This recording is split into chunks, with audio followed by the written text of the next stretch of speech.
Hello प्यारे बच्चों, कैसे हैं आप सब।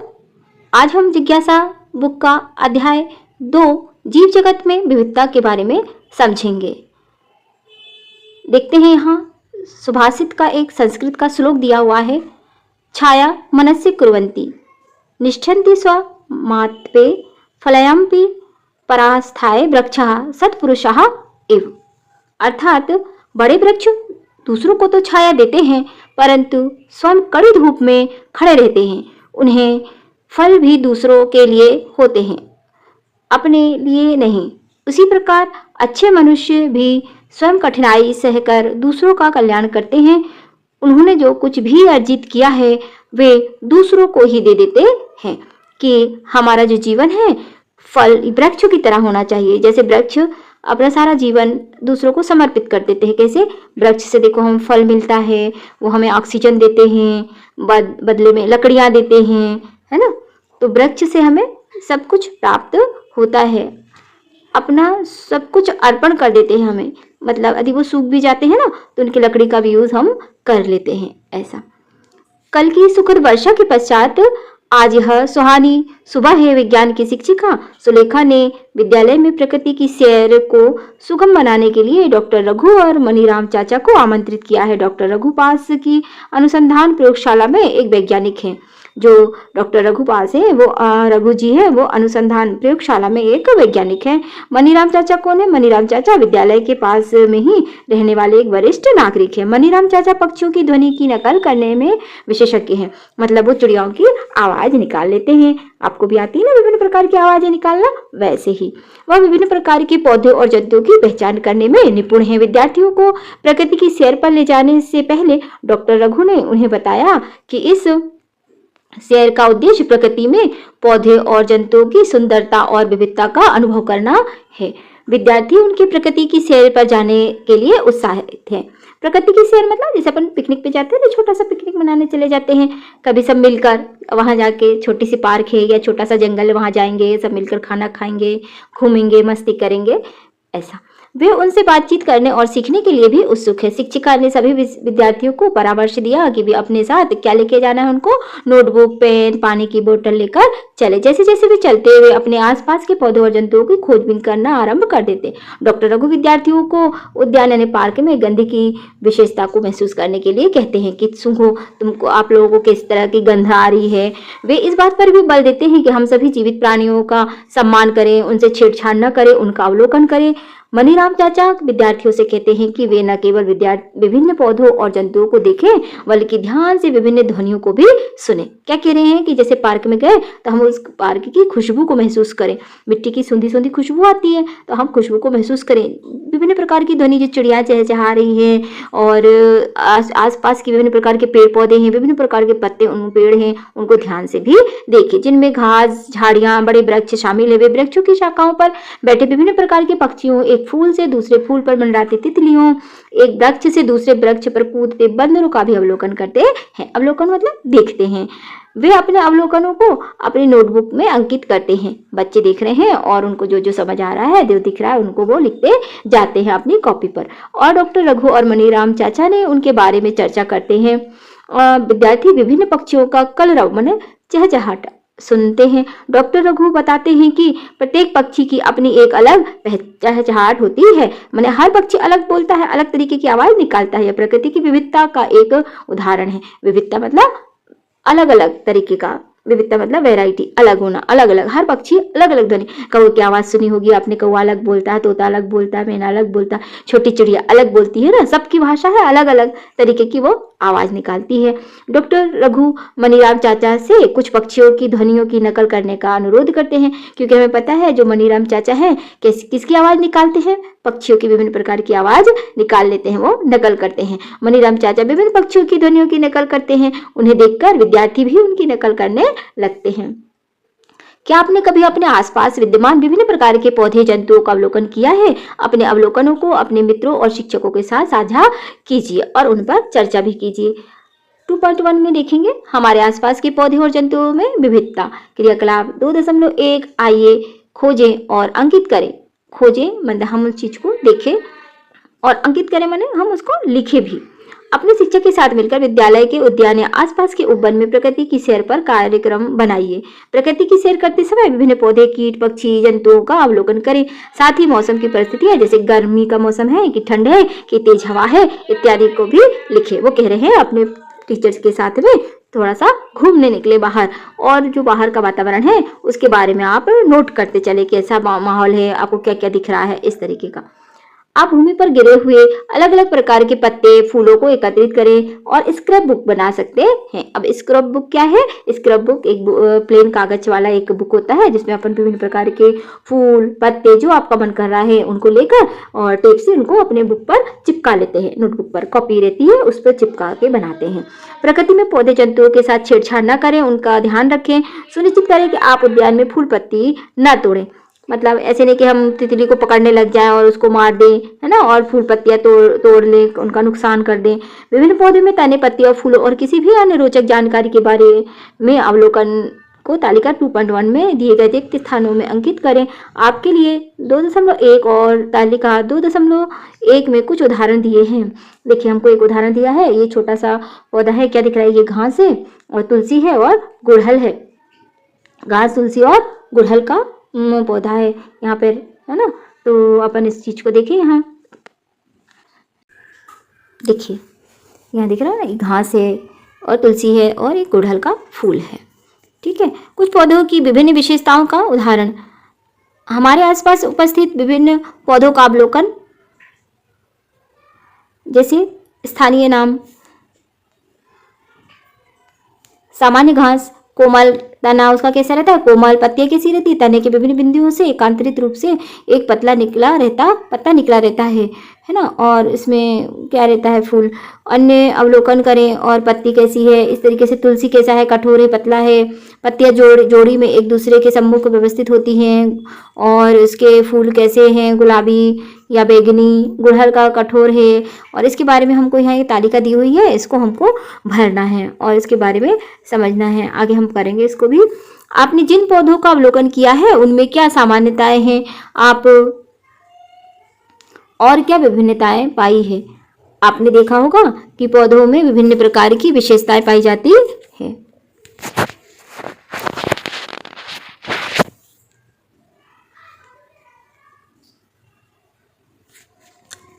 लंबा तथा छोटा, कठोर, कोमल तना, विभिन्न आकृति की पत्तियां और तने पर पत्तियों का अभिविन्यास। फूलों के रंग, आकार, सुगंध भी में भिन्नता।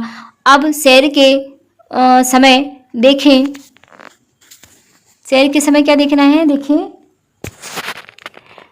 समय देखे गए और अपने पूर्व अनुभवों के आधार पर जंतुओं की एक सूची बनाइए। वो बोल रहे हैं कि आप एक जंतुओं की भी सूची बनाइए कि आपने जंतु कौन कौन से देखे। जैसे अपने तितली देखी होगी या भौरा देखा होगा या फिर दूसरे जंतु, छोटी सी गिलहरी देख सकते हैं आप पार्क में। तो इस तरीके से छोटी छोटी जो भी चीज़ें आपने देखी होगी तो उसको ऐसे चैप्टर ऐसा बनाकर, इस तरीके से कॉलम बनाकर उसको लिखिए। जंतुओं का नाम लिखिए, उनके रहने का स्थान, भोजन और गति के प्रकार को लिखिए। गति का प्रकार लिखिए। अन्य कोई अवलोकन एवं विशेषताएं लिखिए। जैसे कि यहाँ कौवा दिया हुआ है। क्या है? कौवा। ये देखिए, यहाँ पे कौवा दिख रहा है अपन को। ये कौवा जो है, कौवा है और रहने का स्थान कौवा कहाँ रहता है? वृक्ष पे। कौवा कहाँ रहता है? यहाँ पे ये देखिए, कौवा रहता है वृक्ष पे। और भोजन क्या खाता है? कीट। गति का प्रकार, उड़ना, चलना और उसकी चोंच में टहनी लिए हुए, माने वो चोंच में कौवा है, वो आपने ऐसा देखा कि चोंच में छोटा सा तिनका लिए उड़ रहा है या जा रहा है। चींटी बिलों में रहती है। पत्तियां और बीज, कीट वगैरह कुछ उसका भोजन होता है। गति का प्रकार, छोटे छोटे तरीके से रेंग कर चलते हैं। अवलोकन, 6 पाद होते हैं। हमने देखा चींटी के कितने पैर होते हैं? 6 पैर होते हैं। इस तरीके से हमने चींटी देखी। इसी प्रकार से गाय है। गाय में देखो रहने का स्थान, गाय तो गौशाला में रहती है, मतलब हम घर में बांध के रखते हैं उसको। भोजन करता है, घास पत्तियां सब्जियां खाता है, गति करता है, मतलब चलता है। अवलोकन की विशेषता है, गाय के बारे में हमको मालूम है, जैसे 4 पैर होते हैं, है ना, गाय की एक पूंछ होती है, 4 पैर होते हैं। इस तरीके से अन्य बहुत सारी चीजें जो तो आप देखेंगे उसके बारे में यहाँ पर आपको लिखना है। तालिका 2.2 में आपने जिन ग्रंथों का अवलोकन करके अंकित किया है उनमें एक सामान्यताएं और भिन्नताएं हैं, है ना। आपने देखा कि कुछ जीव जंतु भूमि पर रहते हैं, कुछ वृक्षों पर रहते हैं, कुछ पक्षी वृक्षों पर भी रहते हैं, मछलियां जल में रहती है, मेढक जैसे कुछ जंतु भूमि और जल दोनों में रह सकते हैं। जंतुओं द्वारा खाए जाने वाले भोजन और उनकी गति के प्रकारों को में भी विविधता है। मतलब जो पेड़ में रहते हैं वो अलग खा रहे हैं, जो जीव जन में पानी में रहते हैं वो अलग खा रहे हैं, जमीन में रहने वाले जीव अलग खाना खा रहे हैं। मतलब उनके रहने में, खाने में और जीवन यापन करने में क्या है, भिन्नता है। भिन्नता ही क्या कहला रहा है यहाँ पे, विविधता। आपने जिन पौधे एवं जंतुओं का अवलोकन किया है उनके चित्र अपनी नोटबुक में बनाएं। अपने आपके द्वारा एकत्रित किए गए विभिन्न पौधों, पत्तियां, फूलों और जीव जंतुओं के पंखों के एक साथ स्क्रैप बुक और सृजन करें। स्क्रैप बुक बनाने का बोल रहे हैं कि आपने जो कुछ भी देखा है, अवलोकन करा, तो छोटी छोटी चीजें उनका स्क्रैप बुक बनाइए। विद्यालय में आते जाते समय अपने पास आसपास के वातावरण का अवलोकन करें और विविध प्रकार के पौधे जंतुओं को देखने की चेष्टा करें। जैसे किसी भी पौधे अथवा जंतु का नाम जोड़े जिसे आपने कभी तालिका 2.1 और 2.2 में सूचीबद्ध नहीं किया। अगर आपको कुछ ऐसे और दूसरे जंतु दिख रहे हैं जो आपने अपनी कॉपी में नहीं लिखा और आते जाते हमको दिख गया कहीं, तो आप उसको भी लिख सकते हैं। क्रियाकलाप 2.2, आइए महत्व समझें। 30 सेकंड के लिए अपनी आंखें बंद करें, एक पौधे एवं एक जंतु के विषय में सोचें। एक पौधे और एक जंतु के बारे में हमको सोचना है। क्या सोचना है? जिनका ध्यानपूर्वक अवलोकन किया, जो आपको सबसे अधिक अच्छा लगा। अब विद्यार्थी द्वारा आपने सोचे गए पौधे जंतुओं का चित्र ब्लैक बोर्ड पर बना सकते हैं। चित्र में बनाए गए विभिन्न पौधे और जंतुओं के बारे में आपके क्या विचार हैं, जो आप सोच रहे हैं। आपने जैसे आप अब कल्पना कर रहे हो कि मैं एक तितली देखा, तो उस तितली के बारे में आपने क्या सोचा और उस तितली को आप बोर्ड पर बनाइए। किस तरीके से दिख रही है वो तितली आपको, है ना। फिर उसके बाद यहाँ आपने चिड़िया देखी, चिड़िया, आप जो भी बच्चे बैठे हैं आप लोग उसकी कल्पना करके और अपनी कॉपी में या बोर्ड पर उस चित्र को बनाइए। कक्षा के सभी विद्यार्थियों द्वारा श्यामपट्ट पर विभिन्न प्रकार के पौधे एवं जंतुओं के चित्र, कितने चित्र बनाए गए हैं? क्या आप सोचते हैं कि श्यामपट्ट पर चित्रित किए गए पौधे जंतुओं के अतिरिक्त भी विभिन्न प्रकार के अनेक पौधे जंतु हो सकते हैं?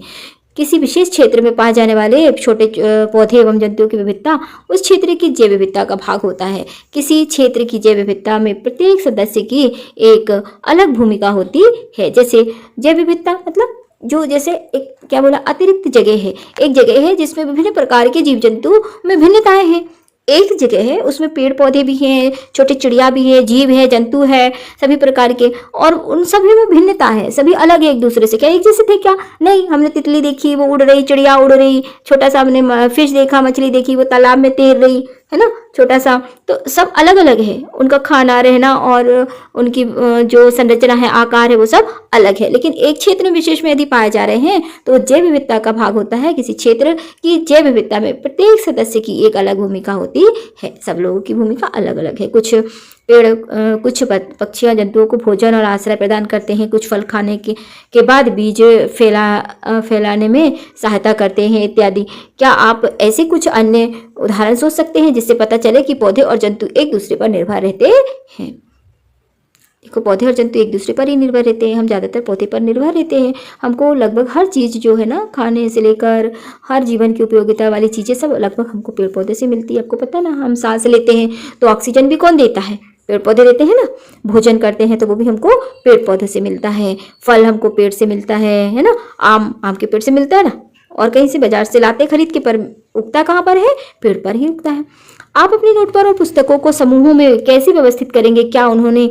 क्या उन्हें समूहों में व्यवस्थित करने से आपको अपने बस्ते को अच्छे ढंग से व्यवस्थित करने में सहायता मिलती है? जैसे वो बोल रहे हैं, अपनी किताबें, कॉपियां हम क्या सब फेंक के भर के सब मिक्स करके रख देते हैं क्या? नहीं ना। जो व्यवस्थित रहते हैं तो हम क्या करते हैं, बैग में एक तरफ क्या करते हैं, कॉपियां रख देते हैं, एक तरफ अपनी किताबें जमा लेते हैं, और फिर टाइम टेबल के हिसाब से जमा लेते हैं कि पहला पीरियड हमारा गणित का है तो पहला गणित जमा लिया, दूसरा हमने सेकंड पीरियड के लिए जमा लिया हमारे टाइम टेबल के हिसाब से। इस तरीके से हम व्यवस्थित रखते हैं। ये तो नहीं कि सब मिक्स करके रख देते हैं। जैसे हमने अपनी अलमारी देखी होगी घर में, मम्मी अलमारी सजाती है ना, साड़ियाँ अलग अलग रखती हैं, और आपके जो सूट होते हैं, आपके कपड़े अलग रखती है, पापा के कपड़े अलग रखती है ना, जिससे सबको टाइम से, समय पर जल्दी से कोई चीज़ मिल जाए। मिक्स करके सब इकट्ठा करके रख देंगे तो मिलेगा क्या? नहीं मिलेगा, है ना, परेशानी आएगी। अब आपको पता है कि मेरे यदि अलमारी में नीचे कपड़े का खन है तो मुझे नीचे ही ढूंढना है और वहां मुझे मिल जाएगा मेरे कपड़े, ऊपर और इधर उधर ढूंढने की जरूरत नहीं है। मतलब वो काम कैसा है, व्यवस्थित। आइए हम अपने आसपास के संसार पर दृष्टि डालें। हमारे चारों ओर विभिन्न प्रकार की विशेषताओं वाले विविध प्रकार के पौधे और जंतु विद्यमान हैं, जिनके विषय में हमने 2.1 में लिखा है। हम उनकी समानता और भिन्नताओं के आधार पर उनके समूह बना सकते हैं। क्रियाकलाप 2.3, आइए समूह बनाएं। फिर से हमको एक क्रियाकलाप दिए रखी है, इसमें विविध प्रकार की पौधे और जंतुओं को चित्र एकत्रित कीजिए। आप पुराने पत्रिकाओं, समाचार पत्रों, चार्ट स्रोतों से अनेक चित्र काट कर ला सकते हैं। इनमें से प्रत्येक चित्र अलग अलग कार्ड पर चिपकाएं। अपनी कक्षा को 5 से 6 विद्यार्थियों के अलग अलग समूह में बांट लीजिए। अपने समूह के सभी विद्यार्थियों द्वारा बनाए गए कार्ड एकत्रित कर लीजिए। कार्ड में दर्शाए गए सभी पौधे जंतुओं के विभिन्न विशेषताओं का अवलोकन कीजिए। 2.1 और 2.2 के में लिखी हुई पौधे और जंतुओं की विशेषताओं का स्मरण कीजिए। सोचिए हमने वहाँ कैसे देखा था। एक समान विशेषताओं के आधार पर उन्हें समूह बनाइए। आपके द्वारा बनाए गए पौधे जंतुओं के समूह के आधार पर कक्षा में अन्य समूहों के साथ साझा करें और उन पर चर्चा कीजिए। एक समान समूह बनाइए, मतलब जो एक जैसे दिख रहे हैं उनका एक अलग समूह बना लीजिए, और जो अलग एक जैसे लगभग मिलती जुलती चीजें हैं उनको एक समूह बना लीजिए, उसको इकट्ठा कर लीजिए, एक जगह एकत्रित कर लीजिए। आप ये देखकर आश्चर्यचकित हो जाएंगे कि विभिन्न समूह द्वारा उपयोग किए गए आधार भिन्न भिन्न हो सकते हैं। आपको क्या लगता है, आपके पीछे का कारण क्या है? इसके पीछे का कारण क्या हो सकता है? विभिन्न विद्यार्थियों ने समूह बनाने के लिए भिन्न भिन्न सामान्य विशेषताओं का चुनाव किया होगा। उदाहरण के लिए कुछ विद्यार्थियों ने पौधे की ऊंचाई को समूह बनाने के आधार पर रूप लिया होगा। अन्य ने पौधे के समूह बनाने के लिए फूलों की उपस्थिति का अथवा अनुपस्थिति के आधार पर उसको चुना होगा। ठीक है ना, इस तरीके से ये देखिए, फूलों की उपस्थिति, अनुपस्थिति, कोमल और तना, खान पान का स्वभाव, रहने का स्थान। संभवतः आपने जंतुओं की विविध विशेषताओं के आधार पर उनके समूह बनाए होंगे। वे क्या खाते हैं, वे कहाँ रहते हैं, वे किस रंग के होते हैं और वे कैसे चलते हैं। समूह बनाने का क्या महत्व है? समूह बनाने के पौधे एवं जंतुओं को उनकी समानता और भिन्नताओं के आधार पर समझा जा सकता है एवं सरल हो सकता है। आप समूह बनाने के महत्व के विषय में अध्याय हमारे आसपास की सामग्री में और अधिक जानेंगे। एक और अध्याय आएगा जिसपे अपन ये सब पढ़ेंगे। क्या पढ़ेंगे कि हमारे आसपास में और कौन कौन सी चीज़ें हैं जो एक जैसे होते हैं, उनके बारे में पढ़ेंगे। 2.2.1 में पौधे के समूह कैसे बनाएं, है ना, क्योंकि विभिन्न प्रकार के पौधे होते हैं, अलग अलग प्रकार के पौधे होते हैं, तो हम उनके बारे में कैसे अलग अलग उनकी विशेषताओं के आधार पर उन अलग अलग समूह कैसे बना सकते हैं। कैसे? सबसे पहले तो देखो, हमें जो दिख रहा है जैसे पत्तियां लगभग मिलती जुलती पत्तियां हैं तो उनको हम एक तरफ कर दें। जिनके तने एक जैसे हैं उनको अलग कर लें। फूलों के आधार पर उनके फूल हम मिलते जुलते हैं, उनकी पंखुड़ियां गिन सकते हैं एक जैसी हैं क्या, तो उनको हम अलग रख सकते हैं। विभिन्न पौधे के तने मोटाई, ऊंचाई और कठोरता में भिन्न होते हैं, जबकि पत्तियां आकृति और रंग, आकार और अवस्था में भिन्न होती हैं। आपने पिछली क्रियाकलाप में 2.3 में पौधों के उपयुक्त किसी एक विशेषता के आधार पर पौधों का समूह बनाने का प्रयास किया। आपने पूर्व की कक्षाओं में सीखा होगा कि पौधे के समूह उसकी ऊंचाई और तने के प्रकार के आधार पर शाख, झाड़ियां, वृक्ष के रूप बनाए जाते हैं। आइए पौधे की विशेषता का अधिक विस्तार से अध्ययन करेंगे और आधार पर उनके समूह बनाएंगे। जैसे कुछ बहुत छोटे पौधे होते हैं, है ना, उनको हम शाख कहते हैं। कुछ झकड़ा टाइप का होता है तो उसको हम झाड़ियाँ कहते हैं। बड़े बड़े वृक्ष होते हैं, आम का वृक्ष है, पीपल है, नीम है, तो उनको हम जो बहुत हाइट में बड़े होते हैं उनको हम वृक्ष कहते हैं। तो ऐसे हम उनका क्या बना लेंगे, यहाँ पर समूह बनाएंगे। क्रियाकलाप 2.4, आइए समूह बनाएं। आइए कुछ अन्य रोचक अवलोकनों के लिए एक बार पुनः प्रकृति की सैर पर चलते हैं। विभिन्न प्रकार के पौधे की ऊंचाइयों को ध्यान में देखिए। क्या ये सभी पौधे आपसे छोटे हैं या आपके बराबर ऊंचाई के साथ हैं अथवा आपसे अधिक ऊंचे हैं? तने का रंग भूरा है, हरा है, साथ ही उनके तनों को छूकर महसूस करें कि नरम है, मोड़ी जा सकती है या कठोर है या सरल है। इस तरीके से तना टूटेगा तो नहीं। यह भी देखें कि पौधे की शाखाएं कहाँ से निकलती है। वे भूमि के निकट से निकलती है या तने की काफी गहराई वाले भाग से निकलते हैं। आपने अवलोकन किया होगा। 2.3 में दिए गए रिक्त स्थानों में भरे गए कुछ उदाहरण आगे भी आप देखेंगे। देखिए फिर से आया आपका ये कि क्रमांक 1, पौधे का नाम क्या है? जैसे कि आम छोटा है या ऊंचा है? आम का पेड़ बहुत ऊंचा रहता है। हरा है, भूरा है। तने की प्रकृति कैसी है? कठोर। तना कैसा है? मोटा। भूमि के निकट है, तने में ऊंचाई पर है। हाँ, पादप समूह का नाम क्या है? वृक्ष। अब भूमि के निकट है, उसकी जड़ क्या भूमि के निकट है? नहीं, हमको नहीं दिख रही है भूमि के निकट, वो काफी गहराई में है।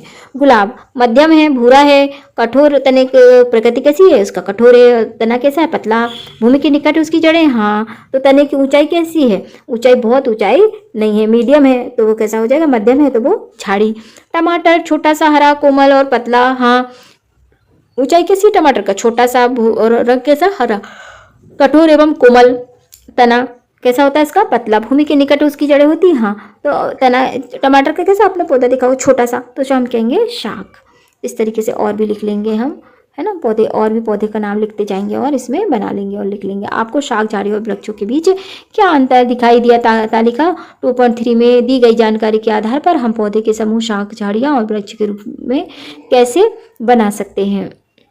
कुछ पौधे बहुत ऊंचे होते हैं, तने मोटे होते हैं, भूरे होते हैं, कठोर उनका तना होता है, उनकी शाखाएं भूमि में और जड़ें जो होती भूमि में काफी दूर तक जाती है। ऐसे पौधों को वृक्ष कहा जाता है। उदाहरण के लिए आम का पेड़, नीम का पेड़, बरगद का पेड़। झाड़ी देखिए, यहाँ पे गुलाब का झाड़ी दिख रहा है ना, ये गुलाब है, ये वाला गुलाब दिख रहा है ना, ये गुलाब है, तो छोटा सा है झाड़ जैसा, इस तरीके से, है ना। फिर ये शाख है, ये टमाटर दिख रहा है, टमाटर पौधे की प्रकार। कुछ पौधे तने वृक्षों की तरह ऊंचे नहीं होते, प्रायः इस प्रकार के पौधे उनके भूरे रंग के काष्ठी लकड़ी तने होते हैं, भूमि के निकट शाखाओं के रूप में निकलते हैं। ये तने कठोर होते हैं, लेकिन वृक्ष के तने जितने मोटे नहीं होते। ऐसे पौधे को झाड़ी कहा जाता है। उदाहरण के लिए गुलाब का पौधा। कुछ पौधे आकार में छोटे होते हैं, उनके तने कोमल होते हैं, हरे होते हैं, तो और काफ़ी थोड़े से मुलायम से होते हैं, जैसे टमाटर का पौधा, है ना, इस तरीके से टमाटर का पौधा। देखिए, अब आवश्यकता होती है उन्हें, इस तरीके से आगे कर लेते हैं थोड़ा सा। आवश्यकता होती है इन्हें आरोही लता कहा जाता है। कुछ पौधे भूमि की सतह पर फैलकर बढ़ते हैं, उनको विसर्पी लता कहते हैं। ऐसे किसी भी विशेषताएं हो सकती हैं। इसके आधार पर आप पौधे के समूह बना सकते हैं। जैसे हमने देखा होगा, लौकी की बेल लगती है, काफ़ी फैल जाती है, कद्दू की बेल, लौकी की बेल, अमर बेल, इस तरीके से पौधे देखे ना जिनके बेल भी होते हैं। आइए तुलना करें। प्रकृति की सैर के समय आपके द्वारा एकत्रित किए गए विभिन्न प्रकार के पौधे पत्तियों को देखें। क्या आपको इन पत्तियों की आकृति और संरचना में भिन्नता दिखाई दी? हाँ, हमने कई प्रकार के पौधे देखे। हमने घास देखा, केले का पत्ता देखा, हमने गुड़हल का पत्ता देखा। घास देखिए, पूरा एक सिरा होती है। सिरा मतलब ये पतली सी इसमें नस जा रही है ना, ये ऊपर तक के, तो उसे हम क्या कहते हैं? यहाँ पे सिरा कहते हैं।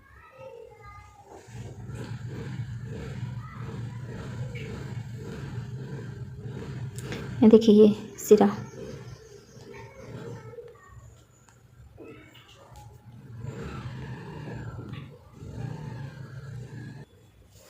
देखिए यहाँ पर एक घास का पत्ता है, सिरा, समानांतर सिरा विन्यास युक्त घास की पत्ती।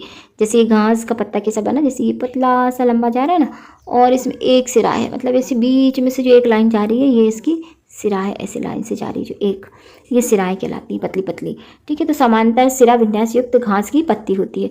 फिर केले का पत्ता देखो, समानांतर सिरा विन्यास युक्त केले का पत्ता, जालिका रूपी सिरा विन्यास युक्त गुड़हल की पत्ती। अब देखो केले में भी कैसे दिख रहा है हमको, ये सीधा गया एक, है ना, इस तरीके से एक सिरा विन्यास। अब देखो जाली बन जाती है। जैसे अपन ने पीपल का पत्ता देखा, उसको रख लेते हैं ना, तो फिर उसमें जालियाँ बन जाती है इस तरीके से। ये सूख जाएगा तो ऐसे इस तरीके से, ये जालिका है, ये जालिका दिख रही है ना, हाँ, तो ये जालिकाएँ हैं इस तरीके से। फिर उसके बाद में अपन आगे बढ़ेंगे। आप पौधे की पत्तियों पर पतली रेखाएं देख सकते हैं। इन पतली रेखाओं को सिराएं कहते हैं। इन्हीं को हम क्या कहते हैं? सिराई पैटर्न में होती है, सिरा विन्यास कहा जाता है। अब जाते हैं, आप कुछ पत्तियों की मोटी मध्य सिरा के दोनों ओर सिराओं का एक जाल जैसा पैटर्न देख सकते हैं।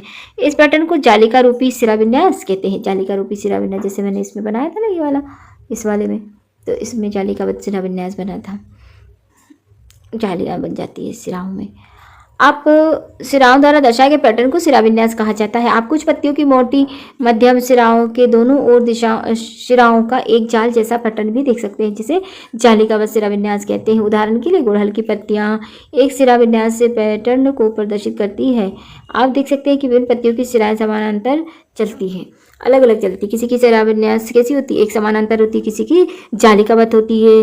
केले का पत्ता कैसे दिख रहा है, समानांतर शिलाविन्यास कहा जाता है। केले के और घास की पत्तियां लगभग समानांतर शिलाविन्यास में दिखाई दे रही है, और कुछ कैसी दिख रही है, जालिकाबद्ध। तो हम इसको नोट कर लेंगे, देखेंगे। अब हम किसी पत्ती के बारे में देख लिया, अन्वेषण कर लिया, माने हमने उसके बारे में प्रयास कर लिया, खोज लिया। अब हम किसको देखेंगे, उनकी जड़ों को देखेंगे। क्या आप आइए पता लगाइए।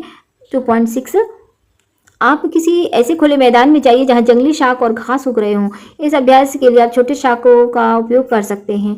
खुरपी की सहायता से जड़ों से हानि पहुंचाए बिना जड़ों को हानि पहुंचाए बिना कुछ विभिन्न प्रकार की शाखों को सावधानीपूर्वक खोदकर बाहर निकाल लीजिए। जड़ों के पानी से धोइए और उनका अवलोकन कर लीजिए। अवलोकन के पश्चात शाख को दोबारा लगाकर सुनिश्चित करें कि शाख लगातार जीवित रहे और वृद्धि करे। ये देखिए, ये बोल रहे हैं इस तरीके से। ये गाय का पौधा है, देखो सरसों के पौधे, सरसों का फूल देखा होगा ना आप लोगों ने, सरसों का पेड़ देखा होगा। इस तरीके से ये प्याज है ना, रेशेदार सामान्यतः घास के पौधे, प्याज नहीं घास है ये। तो ये घास है, घास की देखो जड़ें किस तरीके से है, और इसकी जड़ें देखो आप, इसकी कितनी सारी जड़ें एक जैसी बहुत सारी निकल रही है यहाँ से, है ना। देखो यहाँ से एक जैसी ढेर सारी जड़ें निकल रही है ना यहाँ पर, ये देखो, ये बताती हूँ। ये देखो इनकी जड़ें कितनी सारी ऐसी ऐसी ये वाली जड़ें निकल रही ढेर सारी एक ही जगह से, है ना, इस तरीके से। और इसमें क्या हो रहा है, इस वाले में एक ही जड़ निकल रही है, ऐसा लंबा सा एक जड़ निकल रहा है, और उसके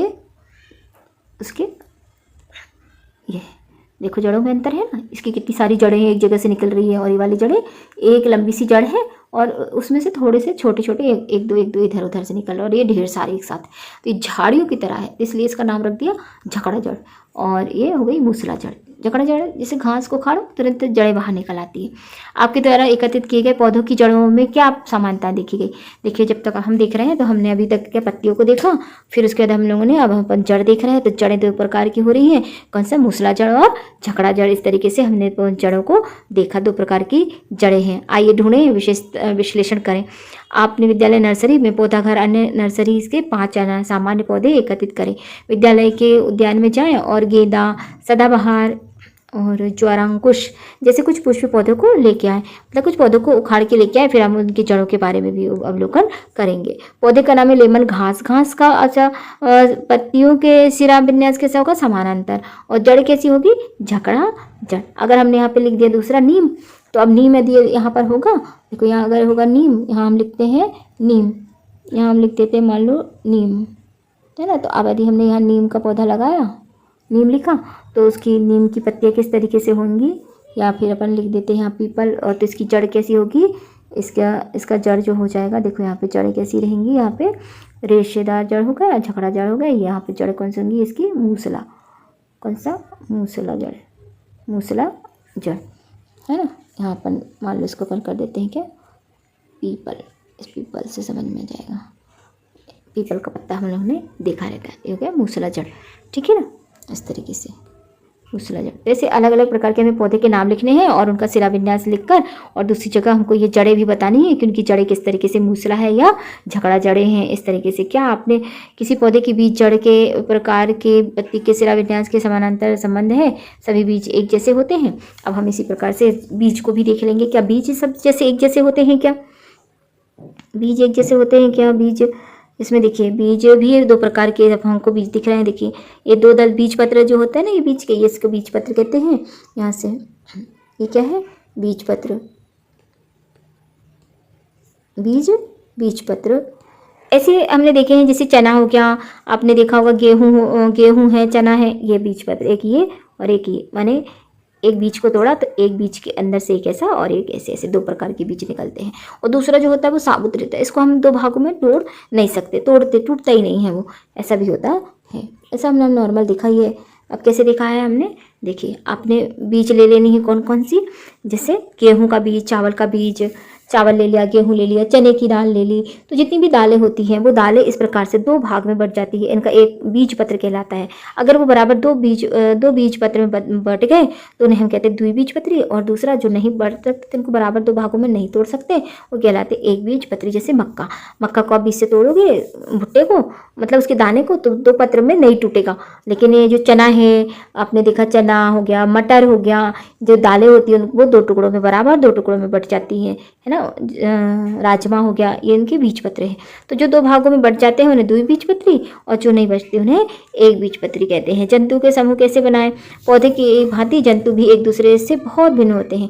क्या कभी आपने सोचा कि हम इतने विविध प्रकार के जंतुओं के समूह कैसे बना सकते हैं? आप ऐसी कौन सी विशेषताओं के बारे में सोच सकते हैं जिनका उपयोग कर इनका समूह बनाने के लिए किया जा सकता है? आपने पहले ही क्रियाकलाप 2.3 में जंतुओं के समूह बनाने के लिए कुछ आधार निर्धारित किए हैं। आइए इनमें से कुछ विस्तार से चर्चा करते हैं। चैप्टर हो रहा है बड़ा, क्रियाकलाप 2.9। आइए पता लगाइए। अब हम जंतुओं के बारे में पता लगाएंगे। अब जंतुओं के बारे में किस तरीके से वो गति करते हैं, उनके चलने के आधार पर, साइज के आधार पर देख कर, है ना, कहाँ रहते हैं, उस हिसाब से हम इनको क्या करेंगे, अलग अलग इनका वर्गीकरण कर देंगे। इनको देखो, ये बना है ऐसा चित्र में। देखो, कुछ पानी में रहते हैं, ये पानी वाले हैं। कुछ पानी और जल में और थल दोनों जगह ही रह सकता है। कछुआ पानी में भी रहता है और ऊपर भी रहता है। छोटे छोटे कीड़े रहते हैं। पक्षी आकाश में उड़ते हैं। गाय है, पानी में रहते हैं, माने जल थल स्थल, माने बाहर भी रहते हैं, अंदर भी रहते हैं। कुछ ऐसे रहते हैं, है ना, जो पानी में भी रह सकते हैं और बाहर भी रह सकते हैं। इस तरीके से भी जंतुओं का है। तो इन जंतुओं की तालिका बना लिया। तालिका में जो जो दिख रहा है इनको हम लिख लेंगे, ठीक है। और फिर जंतुओं का नाम लिखकर गति का प्रकार लिखेंगे, किस तरीके से वो चल पा रहे कि नहीं पा रहे, है ना। जैसे ये चींटियाँ हैं, चींटियाँ दिखी तो चींटियों की गति किस तरीके से है, रेंगते हैं। गति के लिए प्रयुक्त शरीर में टांगे हैं। बकरियाँ चलना और कूदना और उनकी टांगे हैं, इस तरीके से। और अन्य भी लिख सकते हैं। तालिका 2.5 में दी गई जानकारी के आधार पर आप निष्कर्ष निकाल सकते हैं कि विभिन्न जंतुओं में अलग अलग प्रकार की गति होती है। कुछ उड़ते हैं, कुछ रेंगते हैं, है ना, देखा हमने। कुछ रेंगते हैं, कुछ चलते हैं, कुछ उड़ते हैं, इस तरीके से। कुछ तैरते भी हैं। तो इस तरीके से अलग अलग गति के अनुसार, आकृति के अनुसार, संरचना के अनुसार, रंग के अनुसार ये सब भिन्न भिन्न होते हैं। वैज्ञानिक से परिचय।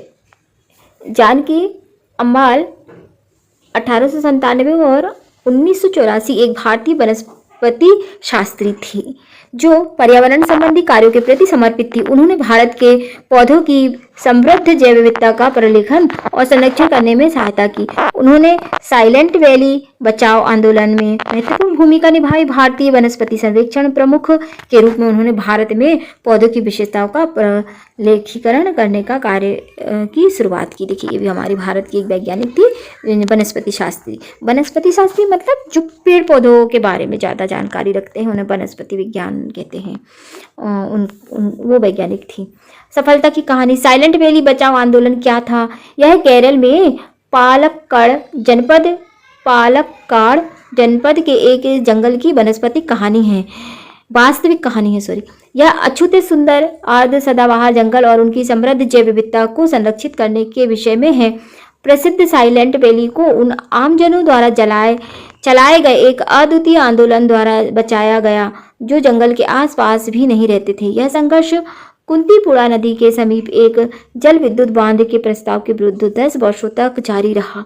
उस समय लोगों ने व्यापक जागरूकता कार्यक्रम, संपादक को पत्र, समाचार पत्रों के लेखन, सेमिनार, अंत में न्यायालय में याचिकाएं और अपील सहित सभी संभव उपलब्ध साधनों का उपयोग किया। इस प्रकार यह आंदोलन साइलेंट वैली को बचाने में सफल रहा। इन्होंने आंदोलन भी किए, उस तरीके से दिया गया है। विभिन्न परिवेश में पौधे एवं जंतु, ये 2.3 है। पौधे एवं जंतु। देखिए, मछली दिख रही है हमको, बकरी दिख रही है। मछली तैरती है तो उसके पंख है, बकरी के पैर है। तो आइए तुलना कीजिए, विशेषता देखिए। देखें श्यामपट्ट पर उनके जैसी एक तालिका बना लीजिए। जिस तरीके से अभी तक हम पढ़ते आए हैं, इसमें भी हमको क्या करना है, तालिका बनाना है। ऊँट है, ऊँट कहाँ रहता है हमको पता है, पर्वतीय क्षेत्र में रहता है। देवदार का वृक्ष है, मरुस्थल में रहने वाले, पर्वतीय क्षेत्र में रहने वाले, सागर में, महासागर में रहने वाले, जंगल में और अन्य। ऊँट मरुस्थल में रहता है। पर्वतीय क्षेत्र में कौन रहता है, देवदार का वृक्ष है। महासागर में कौन रहता है, मछली। जंगल में कौन रहता है, शेर और अन्य जानवर। अन्य के बारे में भी आप यहाँ लिख सकते हैं। देखिए, इस तरीके से कैक्टस यानी मरुस्थल का जो पौधा होता है इस तरीके से होता है, जिसमें मरुस्थल में पौधे मांसल तने और युक्त नागफनी का पौधा है ये। कक्षा 4 के दौरान एलेक्स को याद आया कि उसने राजस्थान के मरुस्थलों में मोटे और मांसल वाले तने नागफनी के पौधे को देखा। माया बताती है उसने हिमाचल प्रदेश और हिमालय क्षेत्र में देवदार के वृक्ष को देखा। ये देखिए, देवदार के वृक्ष यहाँ चित्र बना हुआ है। ये पर्वत क्षेत्र में इस तरीके से देवदार का वृक्ष पाया जाता है है ना। साथ ही उनके यह भी बताया कि ये वृक्ष शंक्वाकार होते हैं, इनकी शाखाएं लचीली हुई और झुकी हुई होती है ना। यहाँ ध्यान देना है कि अलग अलग क्षेत्रों में पाए जाने वाले ये दोनों प्रकार के पौधे एक दूसरे से भिन्न होते हैं। आइए पता लगाते हैं ऐसा क्यों। एक क्षेत्र में जैव विविधता अन्य क्षेत्रों की जैव विविधता से अलग क्यों होती है। मरुस्थलीय क्षेत्रों में बहुत कम जल होता है, इसलिए उपलब्ध जल में शुष्क मरुस्थल दिन में अत्यंत गर्म और रात्रि में अत्यंत ठंडे होते हैं। इसलिए आपको इन क्षेत्रों में ऐसे पौधे और जंतु मिलेंगे जो दिन के समय अत्यधिक गर्मी और रात्रि के समय अत्यधिक ठंड वाली परिस्थितियों में रह सकते हैं। मरुस्थल में पाए जाने वाले पौधे मांसल तने जल को संग्रहित कर सकते हैं, उन स्थानों को गर्म परिस्थितियों में रहने योग्य बनाते हैं, पौधे की सहायता करते हैं। जो मरुस्थल है, मरुस्थल का मतलब जहाँ पर पानी बिल्कुल कम होता है। अब जहाँ जल नहीं है तो वहाँ यदि ऐसी पत्तियां होंगी तो वो जल उनके शरीर से ज़्यादा निकल जाएगी। तो मरुस्थल के जो पौधे होते हैं, जैसे नागफनी, कैक्टस के बारे में आपने सुना ना, नागफनी ये चित्र में दिया हुआ है। इस तरीके से पौधे होते हैं जिनके जो रंध्र होते हैं वो अंदर की ओर धंसे हुए रहते हैं, स्टोमेटा अंदर धंसे रहते हैं, अतिरिक्त जल शरीर में से बाहर नहीं निकलते। इसके पत्ते कैसे होते हैं, गद्देदार होते हैं। इस तरीके से इनके जो पौधे होते हैं उनके क्या रहते हैं, पौधे अपना पत्तियों को बना लेते हैं। मरुस्थल के पौधे बहुत ठंडे प्रदेश क्षेत्रों में प्राय हिमपात होता है, मैंने बर्फ गिरती रहती है। ऐसी परिस्थितियों में जीवित रहने के लिए कुछ वृक्षों की बनावट ऐसी हो जाती है, उन पर बर्फ टिकती नहीं है बल्कि आसानी से फिसल जाती है। देवदार के वृक्ष शंक्वाकार आकृति और नीचे झुकी हुई होती है, आसानी से ऐसा करने में सक्षम बनाती है। जैसे देवदार का वृक्ष आपने देखा ना, ऊपर शंक्वाकार होता है, इस तरीके से बनाया है ना। कैसे बनाया ये अपन पेन ले लेते हैं, पेन नहीं आ रहा है।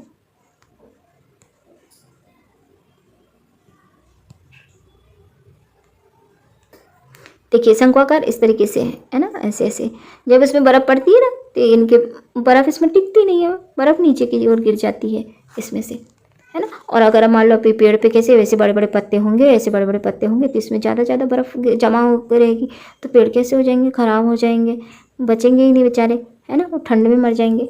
तो इस तरीके से इनके पत्ते ऐसे होते हैं, इस तरीके से नीचे की ओर, जैसे बर्फ़ गिरी है तो फिसल के नीचे की ओर गिर जाए। कम कांटे वाले, कम पत्ते वाले होते हैं, कम फैले और चौड़े पत्ते वाले कम होते हैं। तो कहाँ पर, ठंडे प्रदेशों में इस तरीके से होते हैं। और अपने नागफनी का तो आपने देखा ही, कटीला वाला नागफनी, आपने इस तरीके से नागफनी देखा हुआ ना, ऐसे ऐसे कांटे लगे रहते हैं अपने जगह जगह। अब नागफनी तो सबके लगभग घर पे, गमले में भी लगा रहता है घरों पे, है ना। ऐसे नागफनी का पौधा होता है इस तरीके से। आइए हम देखते हैं आगे। अब आप समझ गए होंगे कि विभिन्न स्थानों की जैव विविधता भिन्न भिन्न होती है, मतलब वहाँ की परिस्थिति अलग होती है। कहीं अधिक गर्मी पड़ रही है तो उस हिसाब से उसको जीवित रहने के लिए शरीर का अनुकूलन करना पड़ता है। अनुकूलन मतलब उसको जीवित रहने के लिए वैसे अपने शरीर को बना लेना पड़ता है। राजस्थान में गर्म स्थल के ऊँट और लद्दाख के ठंडे मरुस्थल के ऊँट, इन दोनों जंतुओं को आप क्या अंतर दिखाई देते हैं। इन अंतरों का कारण ऊँटों को क्या लाभ होता होगा। देखिए ऊँट ही है, दोनों ऊँट है, लेकिन दोनों ऊँटों में कितना अंतर है। देखो ये रेगिस्तान में रहता है जहाँ गर्मी अधिक है, और ये ठंडे प्रदेशों में रहता है। अब इसको ठंडे प्रदेशों में रहता है इसलिए इसकी गर्मी बनाए रखने के लिए इसके शरीर में बहुत अधिक मात्रा में, ये देखो इसके बाल आ गए हैं बहुत ज़्यादा, है ना, फर निकलते हैं इनके बहुत तेज और बहुत सारे हैं, और इनमें खुर है, और इसमें देखो इसमें भी खुर है रेगिस्तान वाले में, लेकिन इसके जो बाल हैं बहुत ही कम होते हैं। इसके पीठ पे भी देखो कुब्बड़ दो दिख रहा है, इसमें एक दिख रहे हैं। इस तरीके से इनका है ऊँट ही, लेकिन वातावरण के कारण के शरीर में क्या हुआ, अनुकूलन हो गया, इनका शरीर थोड़ा बदल गया। गर्म स्थल ऊँट के पैर लंबे होते हैं और चौड़े खुर होते हैं। एलेक्स ने साझा किया कि उसकी दादी ने उसे बताया ऊँट के लंबे पैर और चौड़े खुर ऊँटों को रेगिस्तानी स्थल की रेत में बिना धंसे चलने में सहायता करते हैं, है ना। जो खुर क्या काम करते हैं, खुर क्या होता है कि चलने में उनकी मदद करता है। दूसरी ओर ठंडे मरुस्थल के ऊँटों की ऊंचाई और गर्म मरुस्थल के ऊँटों की तुलना में छोटे होते हैं। इनके जो होते हैं ना पैर थोड़े छोटे होते हैं, और ठंडे पहाड़ी और स्थलों आसानी से ये चल सकते हैं, छोटे पैर होते हैं। मरुस्थलीय परिस्थिति में भोजन सहजता से उपलब्ध नहीं होता। ऊँट अपने कुब्बड़ में पानी भोजन संचित करते हैं, और गर्म स्थानों में पाए जाने वाले ऊँटों को एक कुब्बड़ होता है। देखो बता रहे हैं कि जो ऊँट होता है ना, ऊँट को हम रेगिस्तान का जहाज भी कहते हैं, है ना। वो ये 30 दिन का पानी एक साथ पी लेता है, और इसके ऊपर जो पीठ में जो कुब्बड़ जैसा दिखता है ना, इस कुब्बड़ में वो क्या करता है, पानी को इकट्ठा कर लेता है, क्योंकि अब रेगिस्तान में पानी नहीं मिलता। जब उसको पीना होता है तो बहुत सारा पानी पीकर पानी इकट्ठा कर लेता है अपने शरीर में, और क्योंकि ठंडे मरुस्थल में अधिक भोजन उपलब्ध नहीं होता, उस समय उनके कुबड़ में संचित भोजन का उपयोग करना पड़ता है। उसके सिर से लेकर गर्दन के नीचे भाग में लंबे बाल होते हैं। लद्दाख के बर्फीले मौसम में उनको जीवित रहने के लिए सहायक होते हैं। उनके गर्दन के पास में क्या है, बहुत सारे बाल हैं, जिससे उनके शरीर में बाल अधिक आ गए, उनका शरीर गर्म बना रहा है क्योंकि ठंड पड़ रही है। निचले भाग तक लंबे बाल होते हैं। मरुस्थल में ऊँट को जीवित रहने के लिए कौन सी विशेषताओं की सहायक हो सकती है, ये प्रश्न बन गया आपका। एक रेगिस्तानी ऊँट और मरुस्थल में रहने वाला जो जहाज से ऊँट को क्या कहते हैं, रेगिस्तान का जहाज कहते हैं ना। कक्षा 6 के अन्य विद्यार्थियों ने भी अपने अवलोकनों को साझा करना आरंभ कर दिया। राजस्थान में की रहने वाली काशी ने कहा कि ऊँट कम मात्रा में मूत्र विसर्जित करते हैं, उनका गोबर सूखा होता है, पसीना भी नहीं आता, क्योंकि ऊँट अपने शरीर से बहुत अधिक पानी का त्याग नहीं करते। बिना जल पिए वे कई दिनों तक रह सकते। बताएं अपने माया ने नीलगिरी के शोला वन में अनेक खूबसूरत लाल फूलों वाले बुरांस के विषय में बताया। बुरांस की ऊंचाई कम होती है, उनके पत्ते छोटे होते हैं ताकि वे पहाड़ की चोटियों पर तेज हवाओं में जीवित रह सकें। इस तरीके से सिक्किम वाली पेमा ने बताया, उनके पास पहाड़ों में बुरांस के लंबे पौधे होते हैं और वो भिन्न प्रकार के होते हैं। इसी प्रकार से जीवित रहने के लिए विभिन्न विशेषताएं प्रदर्शित हो सकती है। देखिए यहाँ पर एक पौधा दिखाई दे रहा है। सागर अपने सहपाठी को बताता है कि विशेष समारोह के लिए अपने माता पिता के साथ अंडमान निकोबार द्वीप समूह गया था। वहाँ उनके महासागर में विशाल व्हेल और रंगीन मछलियों को देखा। उसके पिता ने उसे समझाया था कि मछलियों का धारा रेखीय शरीर उन्हें जल में तैरने में सहायता करता है। हमने सीखा कि विशेष क्षेत्र में पाए जाने वाले पौधे और जंतुओं की अपनी विशिष्ट विशेषताएं होती हैं, उन्हें वहां जीवित रहने के लिए सक्षम बनाती हैं। ये विशिष्ट विशेषताएं जो पौधे और जंतुओं को किसी विशेष क्षेत्र में जीवित रहने में सक्षम बनाती हैं, उन्हें हम अनुकूलन कहते हैं। देवदार का पेड़ का आकार, बुरांस की ऊंचाई ऐसे अनुकूलन है जो उन्हें पर्वतीय क्षेत्रों में जीवित रहने में सक्षम बनाते हैं। वह स्थान जहाँ पौधे जंतु रहते हैं उसे उनका आवास कहते हैं। उदाहरण के लिए समुद्री कछुआओं का आवास समुद्र या महासागर है, ऊँट का आवास गर्म या ठंडा मरुस्थल है, बुरांस का आवास पर्वतीय क्षेत्र है। पौधे और जीव जंतुओं का आवास उन्हें जीवित रहने के लिए जल, वायु, आश्रय, अन्य आवश्यकता प्रदान करता है। कई प्रकार के पौधे जंतु एक ही आवास में रह सकते हैं। आवास किसी क्षेत्र की विशेष जैव विविधता को निर्मित करने में महत्वपूर्ण भूमिका निभाता है। अब हम थोड़ा सा देखेंगे, ये वैज्ञानिक है और किताब काफ़ी बड़ी हो रही है, वीडियो भी, तो अपन नेक्स्ट वीडियो कर लेते हैं इसको, है ना। यहाँ से थोड़ा हम बाद में आपको समझाएंगे अगली वीडियो में।